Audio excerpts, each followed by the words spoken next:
Bagian I, kota pelabuhan dan sang pengusaha yang terlalu sibuk. Khalid bin Tariq adalah kebanggaan kota Adnan, sebuah persimpangan penting jalur sutra. Pada usia 28 tahun, ia telah membangun kekayaan yang melampaui mimpi ayahnya. Kapal-kapal dagang miliknya berlayar dari Samudra Hindia hingga Laut Tengah, membawa rempah-rempah, sutra, dan permata. Hidupnya, yang dilihat dari luar, adalah cerminan kemakmuran dan keberhasilan. Namun, dalam kesibukan membangun kerajaan fana ini, Khalid telah membangun penjara bagi jiwanya sendiri. Ia selalu punya alasan untuk menunda. Ayah, saya akan pergi haji tahun depan. Setelah karavan terakhir ini tiba, insya Allah. Ibu, saya akan menghabiskan waktu denganmu, saya janji. Setelah saya menyelesaikan kesepakatan tanah di utara ini, saya akan belajar lebih dalam tentang agama saya akan menyedekahkan lebih banyak, saya akan beristirahat, tapi tidak sekarang. Sekarang adalah waktu untuk bekerja, waktu untuk menimbun. Baginya, waktu adalah komoditas yang bisa diinvestasikan dan ditarik kembali di masa depan. Ia menjalani hari-harinya dalam perlombaan tak berkesudahan melawan jam. Jika hari sudah petang, ia tidak akan berhenti, ia akan berkata, saya akan melanjutkan sampai fajar menyingsing, dan baru setelah itu saya akan tidur dan beribadah. Jika fajar menyingsing, ia akan berkata, tidak ada gunanya istirahat sekarang, karena matahari telah terbit, dan saya harus memanfaatkan setiap sinarnya untuk mendapatkan lebih banyak. Ia hidup seolah-olah pagi akan selalu ada dan sore tidak akan pernah berakhir. Kesehatannya mulai memburuk, ia makan dengan tergesa-gesa, tidur hanya beberapa jam, dan jarang melihat cahaya matahari di luar batas jendela kantornya.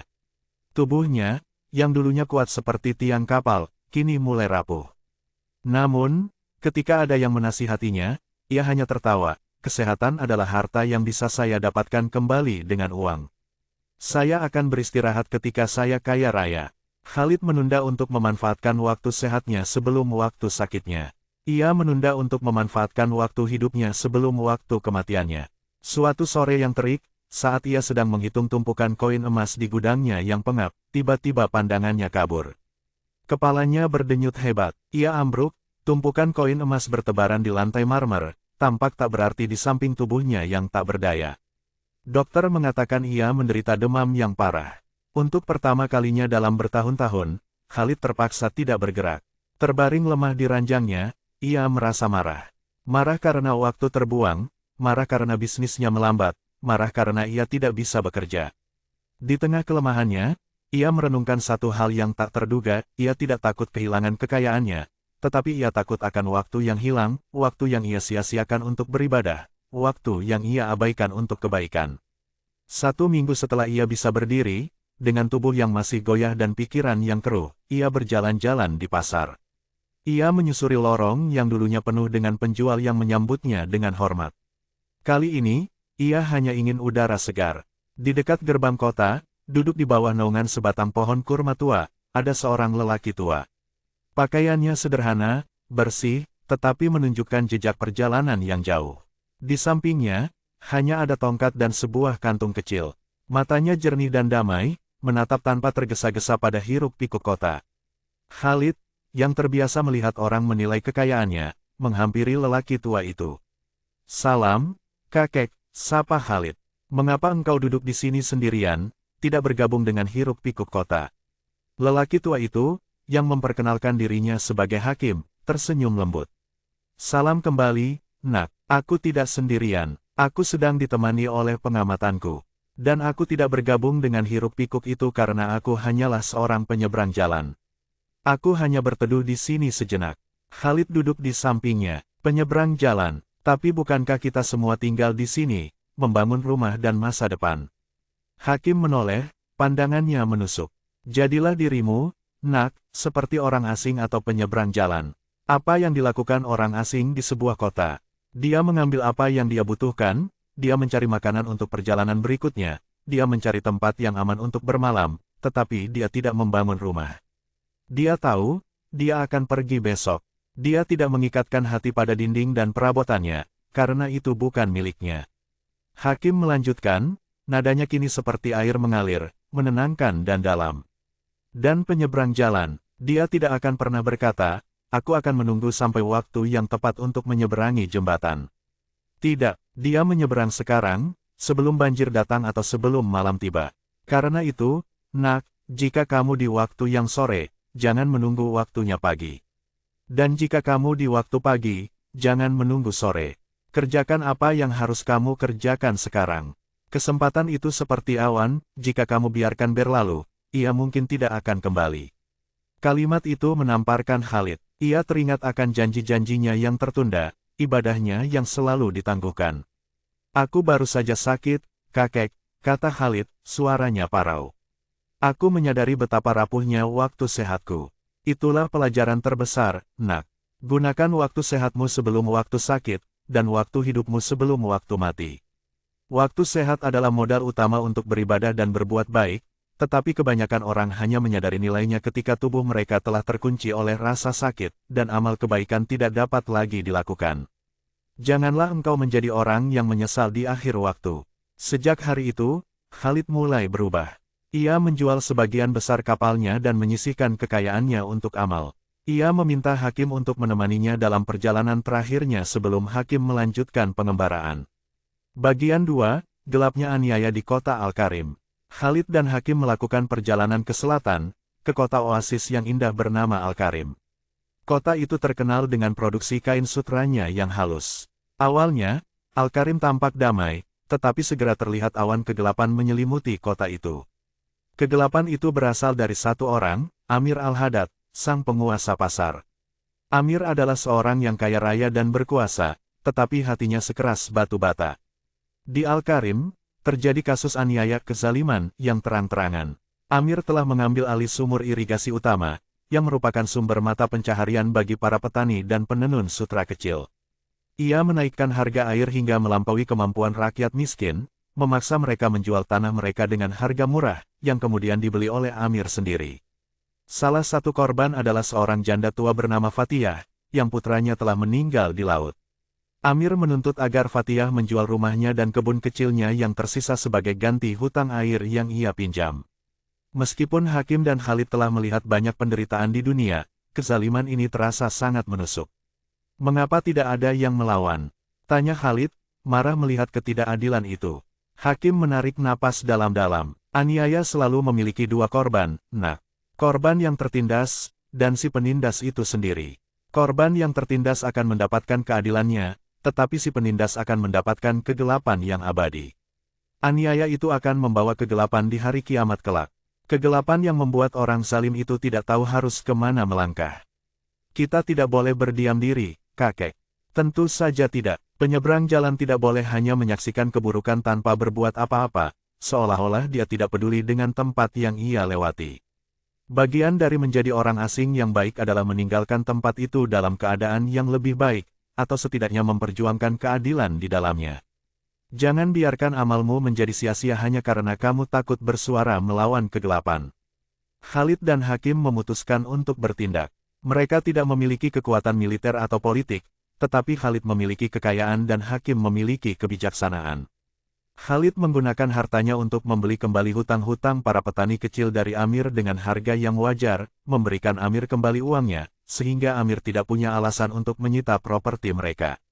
Ia juga membeli sumur irigasi alternatif di luar wilayah Amir dan memberikannya kepada Dewan Desa untuk dikelola secara adil. Tindakan itu tidak membuat Amir senang. Ia mencoba mengancam Khalid dan hakim. Siapa kalian? Kalian hanyalah orang asing di sini. Urus saja urusan kalian sendiri. Seru Amir dengan mata menyala-nyala. Khalid menjawab dengan tenang, mengutip kata-kata hakim, aku memang seorang penyeberang jalan, Amir. Aku tidak membangun istana di sini, tetapi aku membangun jembatan untuk saudaraku. Dan aku tidak takut pada gelapmu, karena aku telah diingatkan bahwa gelapnya aniaya di dunia ini hanyalah bayangan kecil dari kegelapan abadi yang menantimu di hari perhitungan. Amir yang terbiasa melihat orang takut pada kekuasaannya, terkejut dengan keberanian dan ketenangan Khalid. Dengan sumur alternatif yang berfungsi, kekuasaan Amir mulai goyah. Ia tidak bisa lagi menindas rakyat dengan air. Fatiyah dan para petani lainnya terbebas dari ancamannya. Khalid telah menggunakan waktu hidupnya yang tersisa untuk membersihkan dirinya dari dosa berdiam diri terhadap aniaya. Perjalanan berlanjut ke Lembah Kembar, sebuah tempat terpencil yang dulunya adalah pusat kebudayaan kuno. Di sana, mereka menemukan kehancuran total. Bukan karena bencana alam, melainkan bencana moral. Lembah itu dulunya dihuni oleh dua klan yang hidup damai. Mereka berbagi sungai, tanah subur, dan bahkan tradisi. Namun, beberapa tahun yang lalu, sebuah tambang perak ditemukan di perbatasan kedua wilayah. Tambang itu menghasilkan kekayaan luar biasa. Saat Khalid dan Hakim tiba, mereka hanya menemukan puing-puing.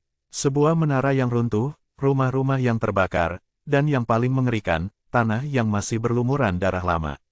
Mereka menemukan seorang tetua yang hidup sendirian di gua, merawat luka batinnya.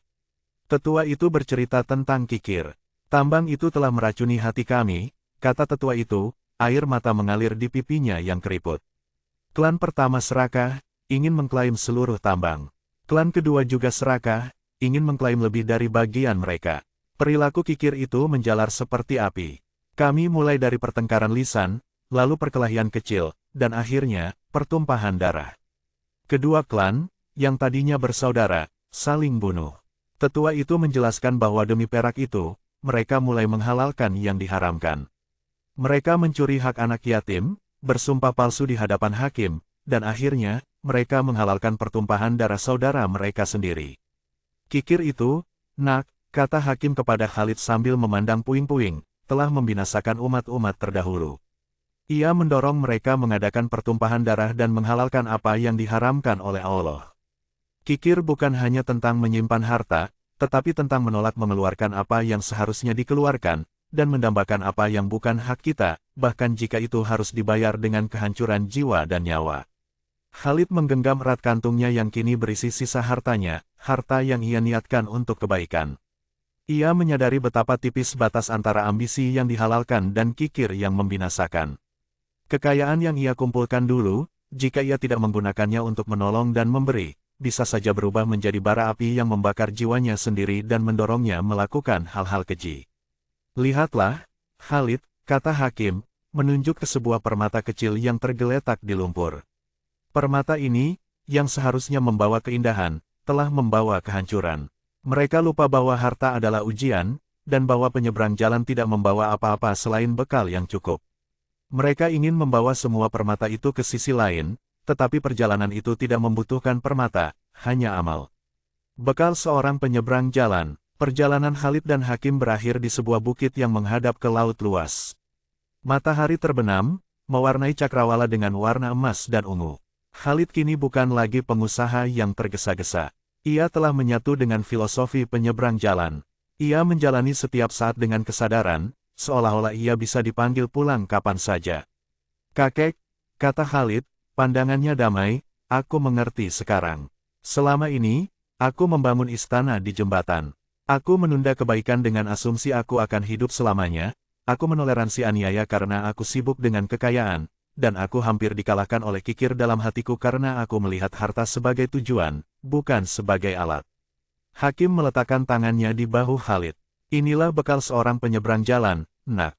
Kesadaran waktu, jangan menunda. Jika kamu ingin berbuat baik, lakukanlah sekarang. Waktu adalah satu-satunya mata uang yang tidak bisa dibeli kembali. Gunakan waktu sehatmu sebelum sakit, dan waktu hidupmu sebelum mati. Kehati-hatian terhadap aniaya, jangan pernah menzalimi orang lain, baik dengan tangan, lidah, atau dengan berdiam diri. Kegelapan aniaya terlalu berat untuk dibawa. Kedermawanan melawan kikir, berikanlah hak orang lain sebelum kamu dimintai.